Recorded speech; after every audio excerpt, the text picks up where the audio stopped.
What's up, what's up? This is Blake English, and I am coming to you from my bedroom.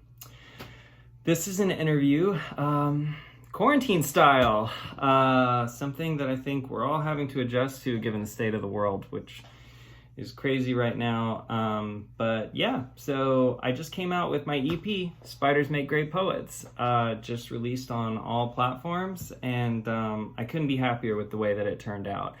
I first started writing this album right as I was coming out of my old band, and there were a lot of emotional issues that I hadn't dealt with yet, that stemmed all the way back to my childhood. And those emotional issues really came to a head at the tail end of my old band. And I started dealing with a lot of anxiety issues, a lot of depression issues, and I got really sick from it.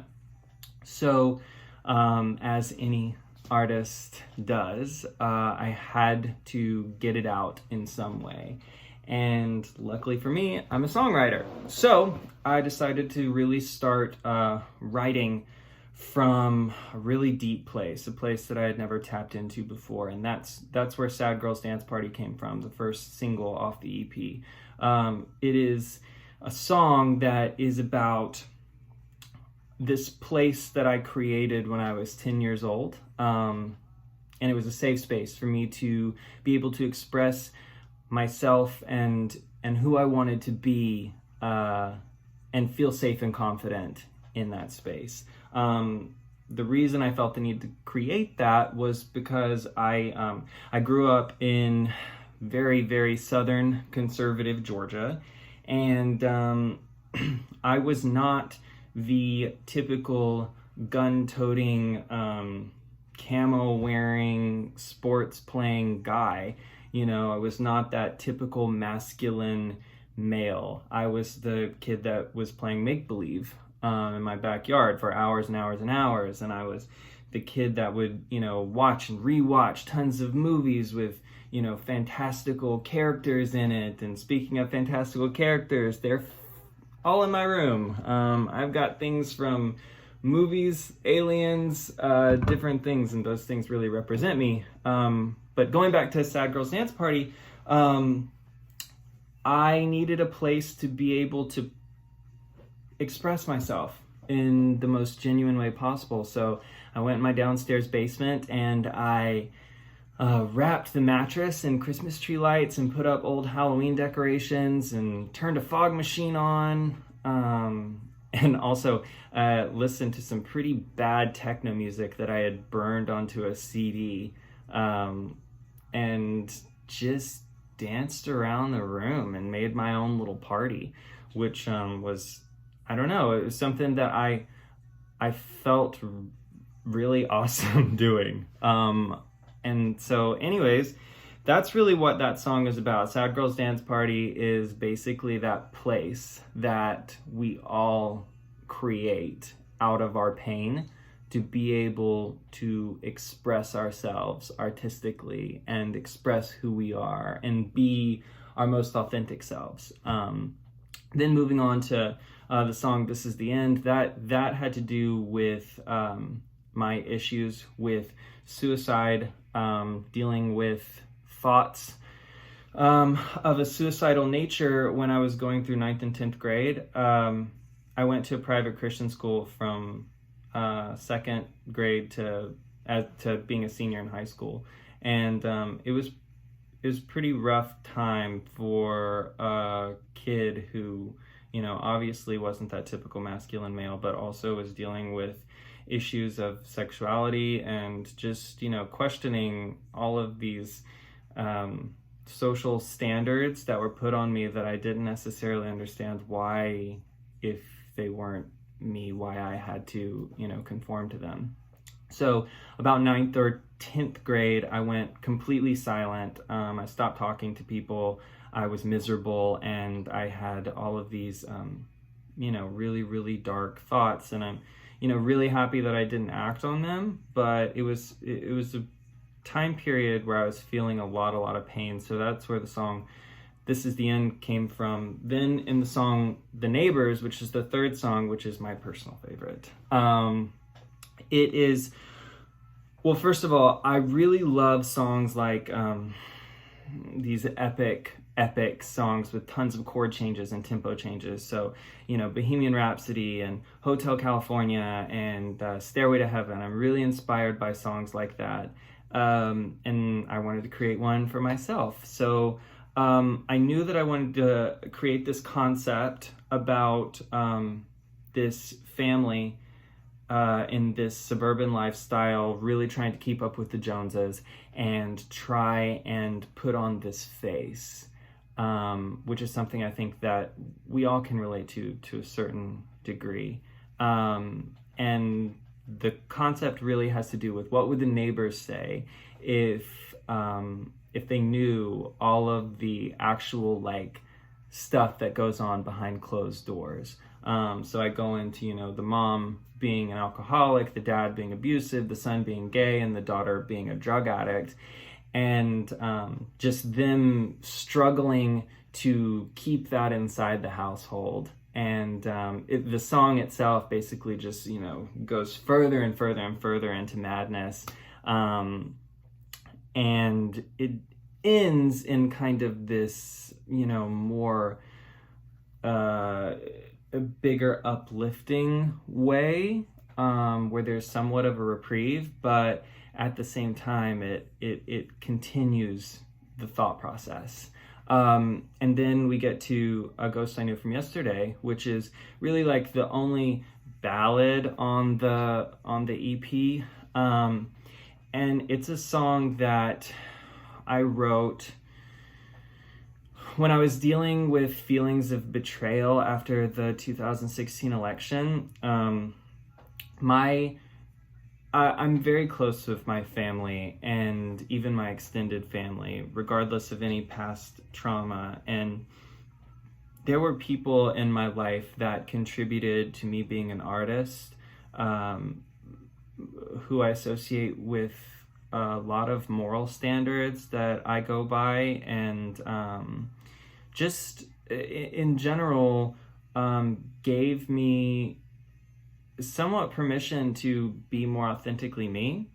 And finding out that some of those people voted for Donald Trump really hurt me. Not only that, but seeing how it was affecting my friends, the whole election, and just seeing the fear in everyone when that happened, it made me feel very, very separated and betrayed by those family members. And that's really what the song is about. It is about talking, it's saying that I have all these pieces of you in me, all these pieces of you that built me to be the person that I am. And here you are doing something that completely contradicts all of those pieces. And that's really where the song is situating. So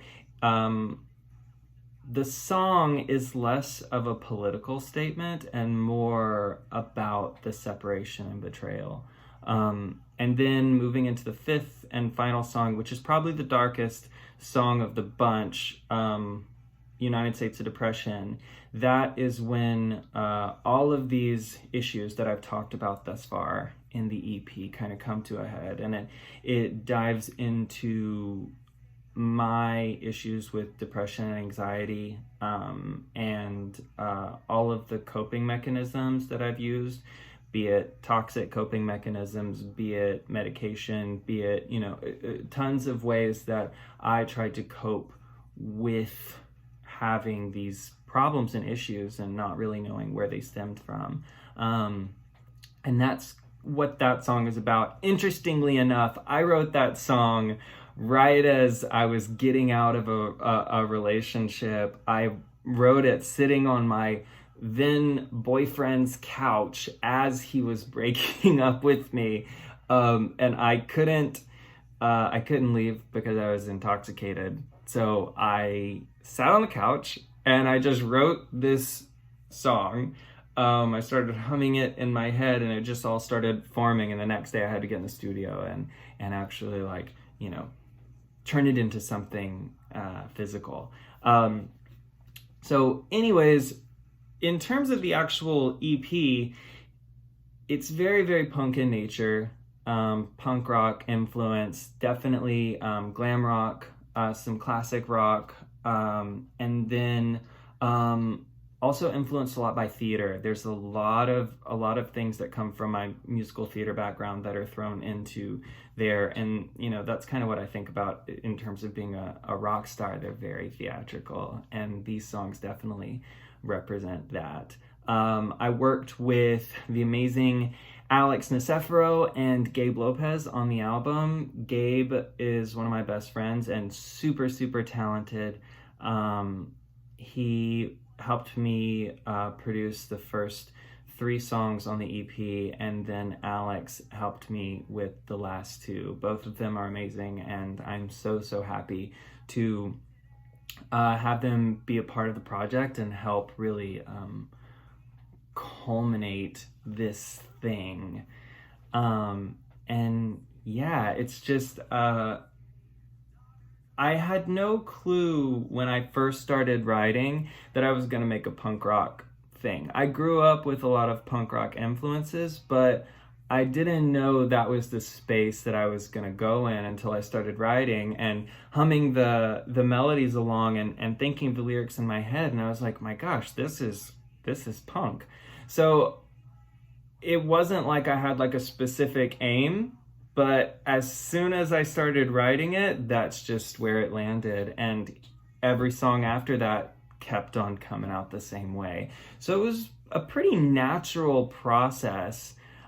Just as you'll see with the songs themselves, they have a natural progression in storyline, which I try to pay very close attention to when I'm writing. The lyrics mean everything to me. A lot of songwriters in the pop realm tend to focus on melodies, which are extremely important, but sometimes the lyrics take a backseat. And for me, the lyrics are like the heart and soul of this EP, and they mean most to me. There is not one lyric in this EP that is a throwaway line. It all means something, and it all contributes to the whole message of the album, which ultimately is gaining freedom through self-expression, through art, and finding that freedom through all of those things. And yeah, that's really what I want people to take away from it, is just this idea of all of these issues can come from all these different places, but you know, you can really combat that with creative drive and putting art out into the world and expressing yourself in genuine and authentic ways. And really, I just wanted to create an album that you could like be in your room and just start headbanging to and like jump on the bed and be crazy. I don't know, that just seems like something that I would want out of an album, and so I hope that everybody gets that same exact vibe, and yeah, just has a blast. Anyways, thank you so much for this interview and for listening to me. And I hope you guys have a wonderful, wonderful rest of your quarantine. Hopefully it ends soon. And yeah, hope to see you guys soon.